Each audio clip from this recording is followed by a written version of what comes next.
scripture passage today is Matthew 11, verse 30.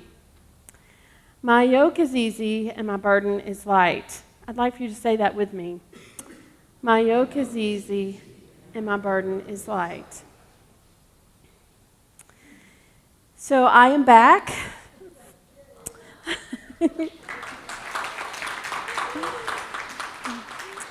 I am back after 6 weeks renewal leave. I walked, I know you know these things, but it's just good for me to describe it all so we're all on the same page.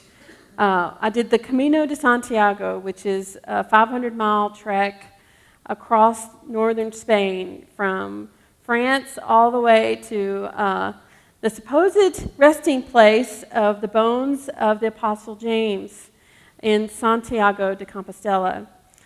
And so we trekked across, 5 of us from Medford trekked across. It took about 32, 33 walking days, and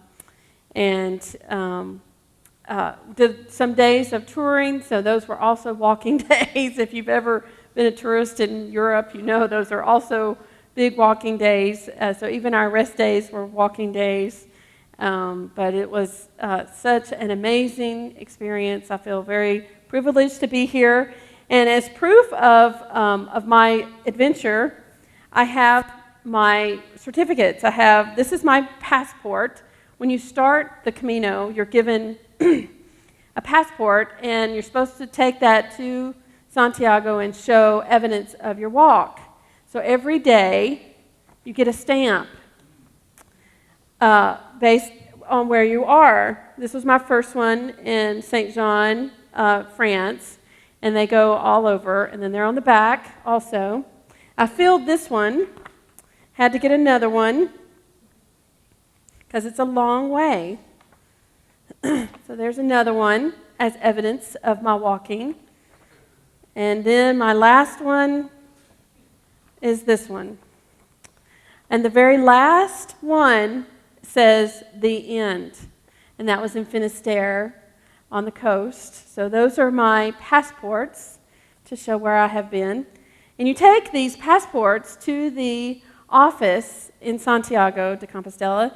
You take them to the office, the pilgrim's office, and as evidence of your walk, and they will give you a certificate of completion. And so I have that for you as proof of my leave. I have a certificate of my completion of the Camino de Santiago, and it's all in Latin, so I haven't translated it yet. I don't really know what it says, but it better be really meaningful. I got to translate this. And then, because I started in St. John, I was allowed to get a certificate of, am I doing these backwards, Marinelle? Okay. I was allowed to get a certificate of distance. Those of us who walked more than the 100 kilometers, that is the minimum you can walk to receive this. Those of us who walked longer than that, you can request a certificate of distance. So I have that to prove that I walked 775 kilometers. I'll take, I believe it was 800, but that's a point of contention. But anyway, these are my proofs of my journey, and I just bring them to you to show what I have done, and you're welcome to look at them later. I'm going to have them framed and put in my office soon, very soon. So the walk was much more difficult than I would have ever imagined. Everyone told me, it's going to be hard. Of course it's going to be hard. Somebody said, you're going to lose toenails. Yeah, it's going to be hard. It's going to be hard. But it physically was the hardest thing I've ever done in my life. 13 miles is a lot to walk in a day. It's very doable for just about everybody. But to get up and do it again, and then do it again, and again, and again, and again for, 30-something days. And it's not just walking, but I had someone tell me that a European mile is different than an American mile. And I was like, what do you mean? What do you mean? Well, what they mean is all of Spain is up and down. It's like this. It's up and down, And there's no easy part of Spain. And every trail is rock. Even through the towns, there's cobblestone, which is rock. If I don't ever see cobblestone again, I'll be happy. Every single step is an accident waiting to happen, in other words. So it was physically the hardest thing I've ever done. Of course, I'm very proud of having accomplished it and really glad to be here and be back and feel like I have learned some things from it. I was walking on the way, and the Camino, Camino means way, and someone said that they went to Mass the night before, and if I was in a town that was big enough to have a church that was open for our evening service, I tried to make sure I went, but that wasn't always the case. But the person was telling me of a Mass that they had attended, and the priest had said that Jesus is the Camino. So a Spanish translation of Camino is way. That is in the Bible. Jesus is the way, the truth, the light. It was really interesting to me that just took hold of my mind, because the path that we walked, there was always an arrow. We never were without direction on what to do next. There was either a shell. These would be lining the way, pointing you in a direction. But the shell is the image of the Camino de Santiago, and I like to describe it this way: that this is Santiago, and these are all the many paths that people can take to get there. And so that's kind of where one of the reasons that people use the shell. It was also the original certificate of completion.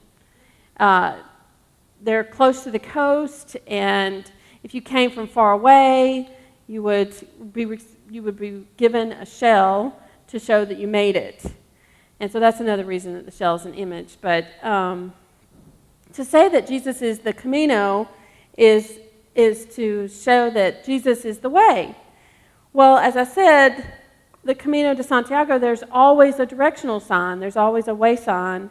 And the yellow arrows were marked everywhere. Maybe they'd be on the road, maybe they would be on a building. Sometimes it would be hanging, a yellow arrow hanging there.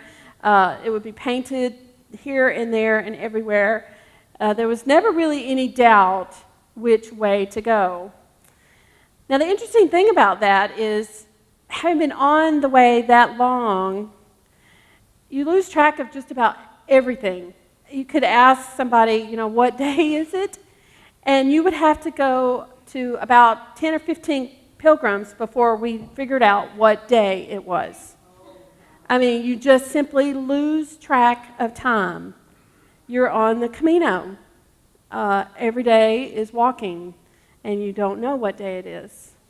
And then you'd ask, now where are we? And you couldn't find anybody that could even tell you what town you were walking into, because you lost track of place also.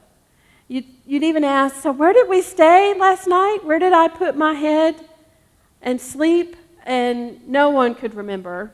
It was some town somewhere back there, because we were on the way. Time and place just really did not matter. So what that means is, if those two things, which in our normal life are really important, so where did we put our focus and our importance? It was on the arrow. It was always on the arrow. We were always pulled west. We were always pulled west, and we always were looking for that next shell, that next yellow arrow, and everything else just didn't matter. You never felt lost. If if you started feeling that way, just give it a minute and there would be another arrow to point you on the way. In fact, if you were lost, it was because you were not paying attention, that you simply had not seen the arrow tell you where a turn was or something. So you weren't paying attention to where you were at that moment on the Camino. And that's how you became lost, because there's nothing else that mattered. Time, place didn't matter. All that mattered was the yellow arrow. I missed a sign one time on the Camino. I was not paying attention. I was walking alone. I was walking on a path that I was walking later in the day. Usually the morning is crowded. I was walking later in the day. It had been a long day. And so there weren't as many pilgrims on the path. And I had gotten to thinking about something, and I had got busy walking, with my sticks, just walking and thinking. And I missed the turn. I missed the way sign. And it wasn't that long before I realized that things didn't feel quite right. I couldn't put my finger on it, and I just kind of looked around and was like, what's going on? Something inside of me knew that things were different. And so I turned around and I went back. And I thought, well, I'll just go back and find the arrow and then I'll know. And so I went back and I crossed the path of a local, of a Spanish woman. And I said, is this the Camino? And she said, oh, no, it's further back. So I had missed the sign, and I went back, and there it was, clear as, it wasn't even an obscure one. Sometimes you had to kind of look for them. This one was obvious, and I had missed it. So I went on the right path with new confidence, and I'm thankful that I got lost that moment, because I was very aware of the difference of being on the way and being off the way. I knew when I had gotten off the way. So to say that Jesus is the Camino, Jesus is the way, that there is a way for us to live, each of us, and the whole world, where Jesus is the way. Now, I felt Jesus' presence with me on my walk. Often I felt Jesus' presence when things were so hard and so difficult. I would know that Jesus had been through a lot himself. And I would say to myself, to say that Jesus is the Camino is to identify with Jesus' pain and the suffering that he went through. And this passage would go through my head. My burden is heavy and my load is hard. And that passage would go through my head and I would feel strength from it. Yes, Jesus said this would happen. Jesus said that the burden was heavy. Jesus said that the load was hard.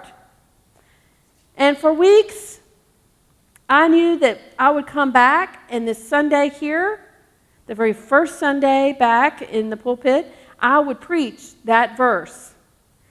My burden is heavy and my load is hard. Anybody catching it yet?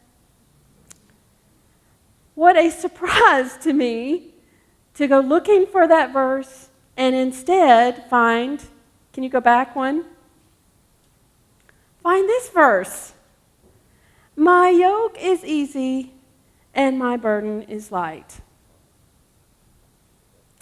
My yoke is easy and my burden is light. I had been quoting it wrong in my head all those miles.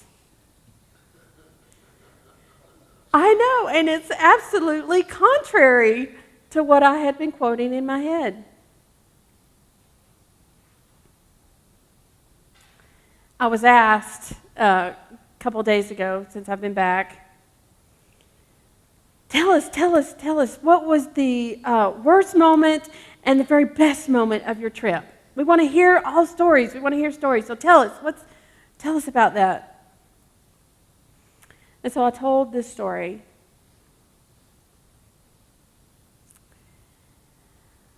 I walked into Pamplona It was about day 4 or 5, I can't remember. And by then, my feet were hurting so bad. I had heard that it was possible to get blisters underneath calluses. I didn't think that was really possible. It was very possible. Both of my feet, my outer heels, had blisters underneath my calluses, and they had ruptured through all that layer of skin.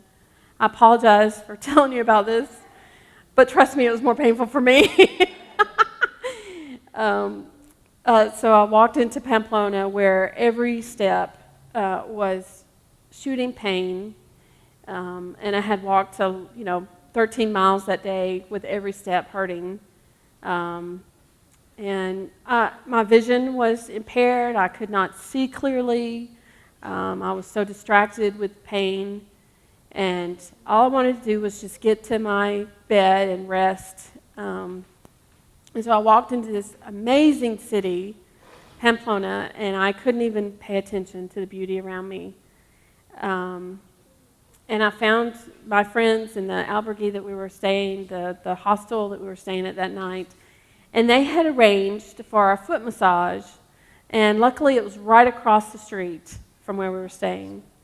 And I couldn't decide whether to do it, and they talked me into doing it. And I was like, I can't imagine them touching my feet, as painful as they are, and it actually feeling good. But I went. I walked across the street in my flip-flops. I'd taken my boots off by then, walked across the street. And the very first thing they wanted me to do was to sit down and put my feet in salt water to soften my skin. And I had open wounds. And so I sat down, and I was told, just suffer through it. It'll be good for your feet. And after a few moments, I almost passed out. It was so much more painful.